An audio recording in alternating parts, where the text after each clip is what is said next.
Hello दोस्तों, मैं सुधीर आपका यूथ स्पीड क्लासेस में स्वागत करता हूं। आइए स्टार्ट करते हैं जीएस की क्लास। जीएस में आपको पढ़ाने वाले हैं हिस्ट्री, ठीक है ना। हिस्ट्री आज आपको स्टार्ट करते हैं। हिस्ट्री का पूरा आपका सिलेबस कोशिश करेंगे पढ़ाने का। चलिए स्टार्ट करते हैं। अभी तक तो जितना वादा किया कुछ पूरा नहीं कर पाए मेरे प्यारे बच्चों, आप लोगों से सॉरी मानते हैं, लेकिन स्टार्ट कोशिश करते हैं पढ़ाने के लिए आपका हिस्ट्री के बारे में। चलिए पहले इतिहास के बारे में जानते हैं। इतिहास क्या होता है, कैसे होता है, उसके बाद एक एक टॉपिक पकड़ते हैं। देखिए आज का टॉपिक आपका है इतिहास। क्या है मेरे भाई? इतिहास। इतिहास के बारे में आपको जानना है। इतिहास को अगर संधि विच्छेद करते हैं इसका होता है इतिधन हास। क्या होता है भैया? इतिधन हास ना। इतिधन हास इसका शाब्दिक अर्थ होता है इतिधन हास का ऐसा ही था। ठीक है ना। क्या था? ऐसा ही था। अगर आपसे कोई पूछे इतिहास का शाब्दिक अर्थ क्या होता है तो आप क्या बताएंगे? ऐसा ही था। ठीक। और आगे बढ़ते हैं। अगर इतिहास के पिता के बारे में बात की जाए, इतिहास के पिता यानी फादर ऑफ हिस्ट्री, इतिहास के पिता कौन थे? हेरोडोटस। हेरोडोटस, ठीक है भैया। कहाँ के निवासी थे? यूनान के निवासी थे। हेरोडोटस की एक फेमस पुस्तक है, उसको कई बार जिक्र किया गया है। हेरोडोटस की पुस्तक का नाम है हिस्टोरिका। हिस्टोरिका, ठीक है ना। हेरोडोटस की पुस्तक का क्या नाम है? हिस्टोरिका। ठीक, बस इतना थोड़ा से बात करते हैं। फिर अगर इतिहास के बारे में बात करते हैं, इतिहास को 4 पार्टों में डिवाइड किया गया है, ठीक है ना। तो मेन तो आपके 3 है, लेकिन चौथा ही पार्ट आपका पढ़ना है। कैसे? एक तो आपका है प्राचीन इतिहास। क्या भैया? प्राचीन इतिहास। प्राचीन इतिहास। दूसरा आपका है मध्यकालीन इतिहास। मध्यकालीन इतिहास। तीसरा अगर बात करते हैं आपका आधुनिक इतिहास आता है, आधुनिक इतिहास। और चौथा पढ़ेंगे भाई विश्व इतिहास। क्या पढ़ेंगे? विश्व इतिहास। ये रही बात इतिहास के बारे में थोड़ा सा मोटा मोटा जानकारी। तो आपको जहां से क्वेश्चन पूछा है ज्यादातर आपको मध्यकालीन इतिहास और आधुनिक इतिहास से क्वेश्चन पूछा जाता है। पहले आपको ये दोनों को मध्यकालीन और आधुनिक इतिहास कवर कराएंगे, फिर प्राचीन इतिहास की तरफ लेकर चलेंगे, फिर 3-4 क्लास में आपको विश्व इतिहास के बारे में पढ़ा देंगे। चलिए आज से स्टार्ट करते हैं आपका मध्यकालीन इतिहास। ठीक है भैया। क्या स्टार्ट करते हैं? मध्यकालीन इतिहास। मध्यकालीन इतिहास के बारे में आप लोग पढ़े होंगे, ठीक ना। चलिए कोशिश करते हैं आप लोग को सिखाने के लिए। मध्यकालीन इतिहास, यहाँ हेडिंग डालते हैं मध्यकालीन इतिहास। मध्यकालीन इतिहास। मध्यकालीन इतिहास के बारे में आपको बताना है। मध्यकालीन इतिहास आपको पता है भाई। मध्यकालीन इतिहास जैसे बात की जाए 711 से एडी से लेके कहाँ तक? आपका 1707 तक ना, औरंगजेब के मृत्यु तक। औरंगजेब के मृत्यु तक आपका मध्यकालीन इतिहास आपको पढ़ना है। ठीक, चलिए भाई आपको सिखाते हैं। जैसे माना कि ये आपका एक फिगर ले लेते हैं मध्यकालीन इतिहास के बारे में। इधर आपका अरब देश है। क्या भैया? अरब देश। इधर आपका अरब देश, इधर अपना प्यारा वही सिंध। क्या है भैया? सिंध प्रांत यानी सिंध था। सिंध एक बंदरगाह है देवगढ़, ठीक है ना। देवगढ़ कहीं मिलता है, कहीं आपका देवगढ़ बंदरगाह मिलता है। अरब का राजा रहते थे अल हजाज। अल हजाज अरब के राजा थे अल हजाज। अल हजाज ने सोचा कि भारत की तरफ सिंध वाले क्षेत्र पर आक्रमण करते हैं, वहां से कुछ धन दौलत लूट के आते हैं, उसके बाद अपने धर्म का प्रचार प्रसार करते हैं, इस्लाम धर्म का प्रचार प्रसार करते। उन्हें भी सुना था कि सिंध यानी भारत देश में काफी लोग आए हैं, लूटपाट के लेके जा रहे हैं, ऐसा करते हैं हम भी जाते हैं, या हम जाते हैं अपनी सेनाओं को देखते हैं, वहां से कुछ भारत देश में कुछ मिलेगा, वहां से खजाना लूट के भारत देश आते हैं। तो चलिए भाई अल हजाज ने क्या किया? अल हजाज ने भेजा सिंध वाले प्रांत पे। यहाँ के राजा सिंध के रहते थे राजा दाहिर। कौन थे भैया? राजा दाहिर। राजा दाहिर जो थे हिंदू शासक थे। राजा दाहिर कैसे शासक थे? हिंदू शासक थे। राजा दाहिर हिंदू शासक थे। तो अल हजाज ने सिंध पर भेजा। पहला किसको भेजा भैया? भेजे थे अबैदुल्ला। अबैदुल्ला को पहले भेजे। अबैदुल्ला को। अबैदुल्ला को कब भेजा है पूछा जाता है? 711 एडी। कब भेजा था भैया? 711 एडी। अबेदुल्ला को जब इन्होंने 711 एडी में भेजा, सिंध के राजा दाहिर थे। दाहिर कमजोर शासक नहीं था, मजबूत शासक था। इन्होंने क्या किया, अबेदुल्ला को हरा दिया और ये क्या हुआ भैया, असफल हो गए। इन्होंने क्या किया भैया, असफल हो गए, सफलता नहीं मिली। तो वापस चले हैं अरब वाले में, तो पता चला अल हजाज को, अल हजाज ने क्या किया, दोबारा भाई दोबारा दूसरे शासक को भेजा। दूसरे शासक का नाम था बुदैल। क्या नाम भैया, बुदैल। दूसरे शासक का नाम था बुदैल। बुदैल को भेजा 711 एडी में भेजा। तब बुदैल भी क्या हुआ, ए भी असफल हो गया। क्या हुआ भैया, ए भी असफल हो गया। तो इसी सब असफल असफल दोनों लोग असफल हो गए। तब पता चला अल हजाज ने क्या किया, अल हजाज ने कहा कि यार सब असफल हो जा रहे हैं, तो उन्होंने क्या किया, एक मजबूत सेनापति भेजा अपनी तरफ से। किसको भेजा भैया, जो इनके काफी विश्वासी थे, उनका नाम था, यानी तीसरे नंबर पर जो भेजे, मोहम्मद बिन कासिम। किसको भेजा भैया, मोहम्मद बिन कासिम को इन्होंने भेजा। कहाँ भेजा, यहाँ सिंध वाले प्रांत पर भेजा। कब भेजा, पूछा जाता है 712 एडी में। 712 एडी में भेजा और ये क्या हुए भैया, सफल हो गए। ये क्या हुए, सफल हो गए। यही काफी बार क्वेश्चन पूछा जाता है कि पहला अरब आक्रमणकारी पहला सफल अरब आक्रमणकारी कौन था, वो कौन थे भाई, मोहम्मद बिन कासिम थे। मोहम्मद बिन कासिम किसके सेनापति थे, अल हजाज के सेनापति थे, ठीक ना। और मोहम्मद बिन कासिम प्रथम अरब आक्रमणकारी के साथ साथ ही प्रथम मुस्लिम, ठीक है ना, प्रथम मुस्लिम आक्रमणकारी था। प्रथम मुस्लिम आक्रमणकारी था। कौन, सफल। दो क्वेश्चन पूछा जाता है। प्रथम मुस्लिम आक्रमणकारी कौन था, मोहम्मद कासिम, ठीक है, मोहम्मद बिन कासिम। और प्रथम अरब आक्रमणकारी कौन था, यही था, मोहम्मद बिन कासिम, ठीक ना। और एक क्वेश्चन पूछा जाता है यहाँ से मोहम्मद बिन कासिम के बारे में। मोहम्मद बिन कासिम किसके सेनापति थे, अल हजाज के। तो मोहम्मद कासिम के बारे में थोड़ा सा क्वेश्चन पूछा जाता है, इसको डस्टर कर देते हैं। चलिए, यहाँ मोहम्मद कासिम के बारे में काफी क्वेश्चन पूछा गया है। जो क्वेश्चन पूछा जाता है इसको, तो हिस्ट्री आपको कंप्लीट हिस्ट्री पढ़ाएंगे भाई, टेंशन मत लीजिए, कोई भी एग्जाम में बैठिए फाड़ के चले आएंगे। चलिए, यहाँ बात करते हैं मोहम्मद बिन कासिम।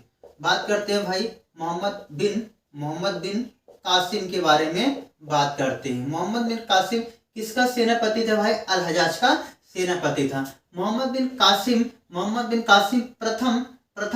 प्रथम अरब आक्रमणकारी, सफल अरब आक्रमणकारी था। और मोहम्मद बिन कासिम प्रथम मुस्लिम आक्रमणकारी था। या मोहम्मद बिन कासिम किसके ऊपर आक्रमण किया था भाई, किसके ऊपर किया था, प्रथम मुस्लिम आक्रमणकारी था, तो दाहिर के ऊपर किया था ना। चलिए और आगे बात करते हैं। मोहम्मद बिन कासिम ने सोने के सिक्के चलवाए। क्या चलवाए भैया, सोने के सिक्के चलवाए। सोने के सिक्के चलवाए, ठीक ना। सोने के सिक्के चलवाए। पहली बार सोने के सिक्के भारत में कौन चलाया, मोहम्मद बिन कासिम। सोने के सिक्कों को क्या कहते थे, दिरहम। क्या कहते भैया, दिरहम। यहाँ वाले लोग क्या कहते थे, दिरहम चलाए। इसकी जानकारी कहाँ मिलती है भाई, एक बुक है चचनामा, ठीक है ना, चचनामा। किसकी पुस्तक है भाई, अली अहमद की। किसकी बुक का नाम है, अली अहमद की पुस्तक का नाम क्या है, चचनामा। इसी में जानकारी मिलती है कि मोहम्मद बिन कासिम ने सोने के सिक्के चलाए थे। हम नहीं कह रहे भैया, यही चचनामा वाले कह रहे हैं। कौन कह रहा है, अली अहमद साहब कह रहे हैं। और मोहम्मद बिन कासिम की भाई कुछ भारत में आए थे। मुख्य उद्देश्य इनका क्या था, इनका मुख्य उद्देश्य था भारत में इस्लाम धर्म का प्रचार प्रसार करना। क्या था, इस्लाम धर्म का प्रचार प्रसार करना और धन को भी लूटना है, ठीक ना। लेकिन अरबियों ने हमें कुछ सीख दिया। क्या दिया भैया, हमें कुछ सीख दिया। इन लोगों ने क्या सीख दिया, जैसे बात की जाए दशमलव पद्धति, ठीक है ना, दशमलव पद्धति इन्हीं की देन है। और बात करते हैं भाई मानचित्र बनाना इन्होंने सिखा दिया। और क्या सिखाया, ऊंट पालना भी सिखा दिया, ठीक मेरे भाई। और मानसून की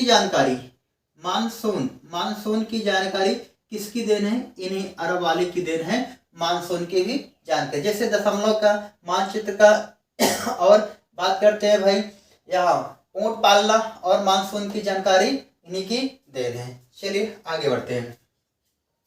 तो ये रही बात मोहम्मद बिन कासिम के बारे में, इतनी बात आपको जानना है। अब आगे बढ़ते हैं भारत में तुर्क आक्रमण, ठीक है ना। भारत में इतना अरबों का आक्रमण हो गया था, अब पहुंचते हैं भारत के तुर्क आक्रमण में, ठीक है भैया।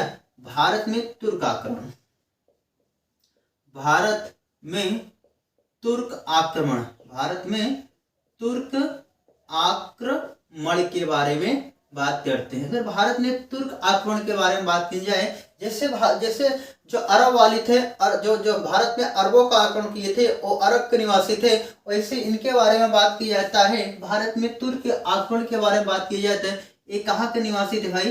अफगानिस्तान, अफगानिस्तान। कहाँ के निवासी थे? अफगानिस्तान के निवासी थे। अफगानिस्तान में एक जगह पड़ती है गजनी, क्या पड़ती है भैया? गजनी, यहीं के निवासी थे, ठीक। अब देखिए यहाँ अफगानिस्तान से पहले तो कोई ना कोई आया होगा। पहले आए थे पहला शासक अलप्तगीन, अलप्तगीन, ठीक है ना। अलप्तगीन, अलप्तगीन को ही क्या कहा जाता है? गजनी, यानी गजनी वंश का संस्थापक कहा जाता है। गजनी वंश का संस्थापक किसे कहा जाता है भैया? इन्हीं को कहा जाता है, अलप्तगीन को गजनी वंश का संस्थापक कहा जाता है। आगे थोड़े से और देखते हैं। गजनी वंश को यामनी वंश के भी नाम से जानते हैं, यामनी वंश के नाम से भी गजनी वंश को जानते हैं। ये बात आप लोग भी जानते रहिए। चलिए अलप्तगीन, अलप्तगीन के पुत्र कौन होते हैं? सुबुक्तगीन, इनका नाम था सुबुक्तगीन, ठीक है भैया। अलप्तगीन के पुत्र का क्या नाम था? सुबुक्तगीन। और सुबुक्तगीन के बच्चे का नाम था महमूद, यानी मोहम्मद या महमूद गजनवी, ठीक है ना। क्या नाम था? महमूद गजनवी। जो महमूद गजनवी था एक गजनी वंश का वास्तविक संस्थापक था, ठीक। आगे चलिए आगे बढ़ते हैं। तो यहाँ से इतना क्वेश्चन पूछा सुबुक्तगीन के बारे में। एक क्वेश्चन बनता है, भारत पर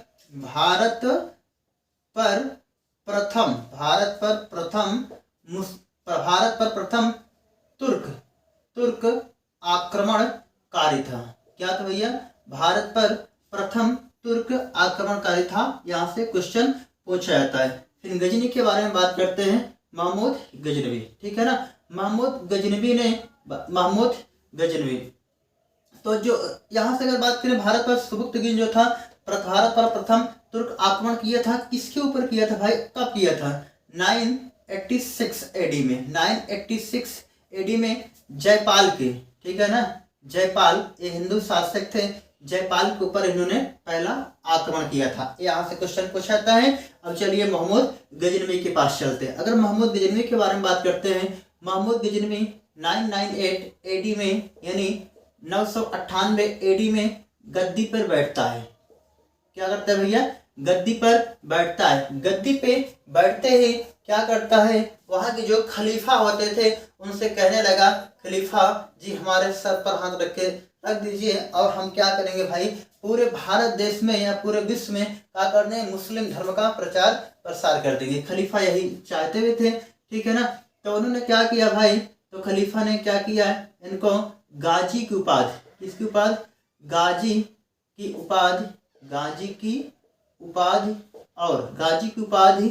और सुल्तान की उपाधि, गाजी की उपाधि और सुल्तान की उपाधि, ठीक है भैया। गाजी की उपाधि और सुल्तान की उपाधि दे दी, ठीक है। एक क्वेश्चन पूछा जाता है कि इतिहास में वह कौन सा मुस्लिम शासक था जिसने पहली बार गाजी की उपाधि और सुल्तान की उपाधि धारण की थी? यही आपके मिलेंगे, महमूद गजनवी मिले थे। किसकी उपाधि धारण किए थे? गाजी और सुल्तान की उपाधि धारण किए थे। चलिए आगे चलते हैं भाई महमूद गजनवी के पास। जब महमूद गजनवी क्या करता है? 998 एडी में गद्दी पे बैठता है। गद्दी पे बैठते ही गाजी व सुल्तान की उपाधि धारण कर लेता है। फिर आगे देखते हैं, महमूद गजनवी ने भारत पर कुल 17 बार आक्रमण किया था। कुल कितनी बार आक्रमण किया था? भारत पर 17 बार आक्रमण किया था। इसका पहला आक्रमण, महमूद गजनवी का पहला आक्रमण, महमूद गजनवी का पहला आक्रमण 1000 एडी, 1000 एडी में किया था जयपाल के विरुद्ध। और इस युद्ध में कोई नतीजा नहीं निकला, इस युद्ध का कोई नतीजा नहीं निकला। ठीक, आगे चलिए, आगे जब बढ़ते हैं भाई, तो इसका महमूद गजनवी का पहला सफल आक्रमण, महमूद गजनवी का पहला सफल आक्रमण होता है 1001 एडी में, 1001 एडी में। किसके विरुद्ध होता है? वही राजा जयपाल के विरुद्ध होता है। इसमें कहा जाता है कि राजा जयपाल हार जाता है और महमूद गजनवी जीत जाता है। राजा जयपाल जब हार जाता है, इन्होंने अपना आत्मदाह कर लिया था। ठीक, चलिए, इतना तो बात रही। ये बात आपका याद होना चाहिए, पहला युद्ध कब लड़ा और पहला सफल युद्ध कब लड़ा। काफी युद्ध लड़े थे, लेकिन ज्यादा वो इम्पोर्टेंट नहीं है। जो आपका इम्पोर्टेंट होगा वही आपके सामने रखा जाएगा। ठीक है भैया, चलिए आगे बढ़ते हैं। महमूद गजनवी का थोड़े से आगे कहानी को लेकर चलते हैं। कहानी के माध्यम से जब पढ़ेंगे तो आपको याद हो जाएगा। चलिए आगे देखिए, महमूद गजनवी के पास अगर बात करें भाई, महमूद गजनवी या मोहम्मद गजनवी, ठीक है ना, गजनवी, मोहम्मद गजनवी का जो 16वां आक्रमण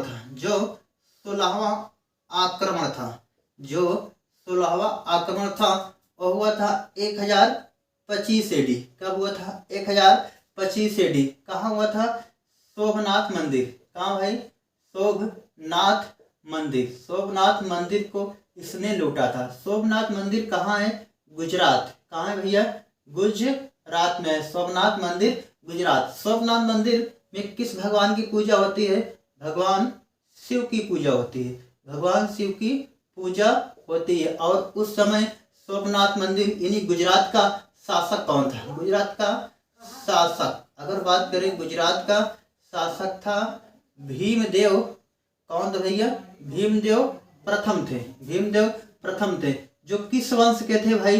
भीमदेव। अगर बात की जाए भीमदेव वंश के बारे में बात की जाए, चालुक्य वंश। कौन से वंश के? चालुक्य वंश। बात की जाए भाई, भीमदेव किस वंश के थे? चालुक्य वंश के थे। ये रही बात, इतना। फिर कहा यह जाता है कि जब महमूद गजनवी सोमनाथ मंदिर को लूट के जा रहा था 1027 एडी में, 1027 एडी में खोखरों के वृक्ष,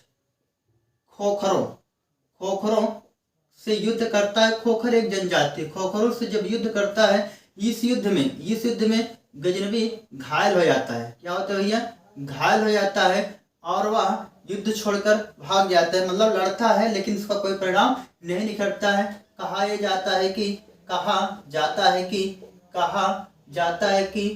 1030 एडी में क्या हो जाता है? गजनी की मृत्यु हो जाती है। ठीक है भैया, गजनी की मृत्यु हो जाती है। चलिए आगे बढ़ते हैं। महमूद गजनवी की कहानी थोड़ा से और आपको स्टोरी बढ़ाते हैं। ठीक, चलिए गजनवी के बारे में आपको ले चलते हैं।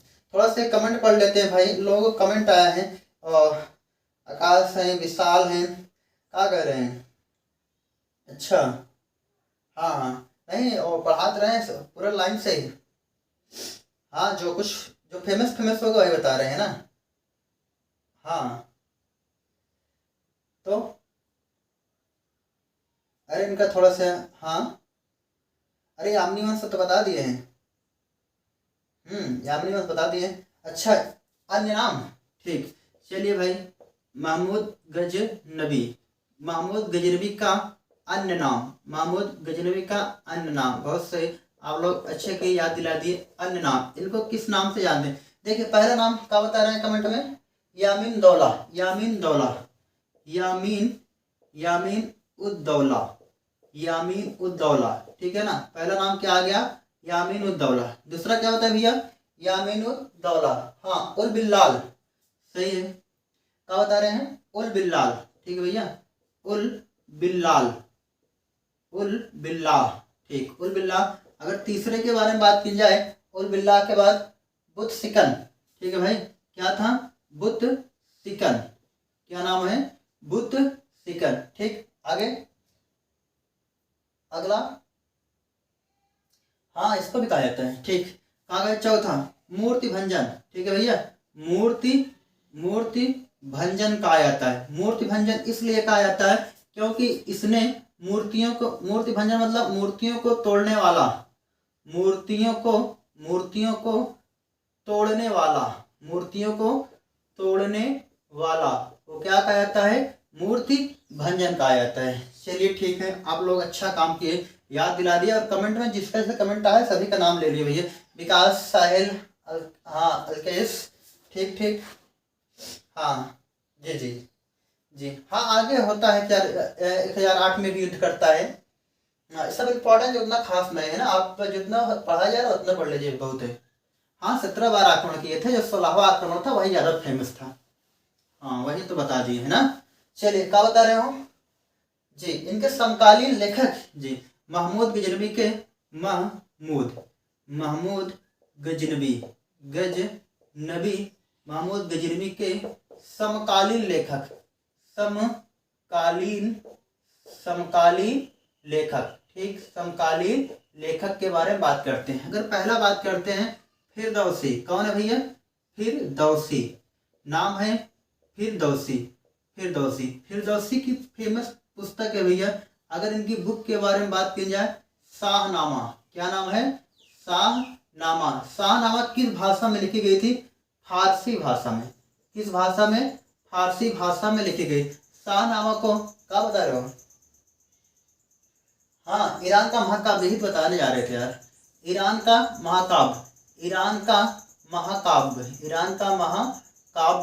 कहा जाता है। शाहनामा को ईरान का महाकाव्य कहा जाता है। चलिए दूसरे व्यक्ति कौन आते हैं, अल-बरूनी, क्या नाम है, अल-बरूनी आते हैं, अल-बरूनी। अगर अल-बरूनी की पुस्तक के बारे में बात की जाए, इनकी पुस्तक बहुत फेमस है, क्या नाम है भैया, किताबुल हिंद, किताबुल ए हिंद। दूसरी पुस्तक का क्या नाम है, तारीख ए हिंद,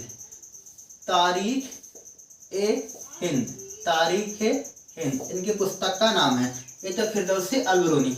अगला आते हैं उतबी, ठीक है भैया, कौन थे, उतबी के बारे में क्या बता रहे हो, हाँ किताबुल उल यामनी, क्या नाम है, अच्छा अल-बरूनी के बारे में, पुराणों का अध्ययन करने वाला, सही है, पुराणों सही बता रहे हो भैया, पुराणों का अध्ययन करने वाला प्रथम मुसलमान, कौन भैया, प्रथम मुस्लिम। अल-बरूनी पुराणों का अध्ययन करने वाला प्रथम मुस्लिम था। वेरी गुड, हाँ आप लोग कमेंट पढ़ रहे हैं, सही है जी जी। उतबी, हाँ किताबुल यामनी, सही है। उतबी की बुक का क्या नाम है, किताबुल ए यामनी, क्या नाम भैया, किताबुल ए यामनी, सही है। उतबी की बात एक और आते हैं, कौन है, बैहाकी, क्या नाम भैया, बैहाकी आते हैं, बैहाकी की बुक का क्या नाम है, बताओ कमेंट में बताइए। बैहाकी किताब क्या नाम है, तारीख ए सुबक्तगीन, क्या नाम है भाई, तारीख ए सुबक्तगीन ना, क्या नाम है, तारीख ए सुबक्तगीन। चलिए एक बार और रिकैप करते हैं। भारत में तुर्क आक्रमण ना, महमूद गजनबी के समकालीन जो लेखक थे आपके फिरदौसी, अल-बरूनी और उतबी। फिरदौसी की पुस्तक का क्या नाम था, शाहनामा, किस भाषा में लिखी गई, फारसी में लिखी गई, ठीक। तो शाहनामा जो था ईरान का महाकाव्य था। अल-बरूनी की बुक का क्या नाम है, किताबुल हिंद नाम है ना, और एक किताब की तारीख हिंद लिखे थे। अल-बरूनी को पुराणों का अध्ययन करने वाला प्रथम मुसलमान, यानी अल-बरूनी जो था पुराणों का अध्ययन किया था वो प्रथम मुसलमान था। और उतबी आते हैं किताबुल याम में लिखते हैं। और चौथे थे बैहाकी की पुस्तक का नाम था तारीख सुबुक्तगीत। बस आज के लिए इतना ही। अब आपको मिलते हैं कल आगे अगले शब्द के लिए। बस आप लोग हमारे चैनल को शेयर करना, सब्सक्राइब करना। Okay, bye bye.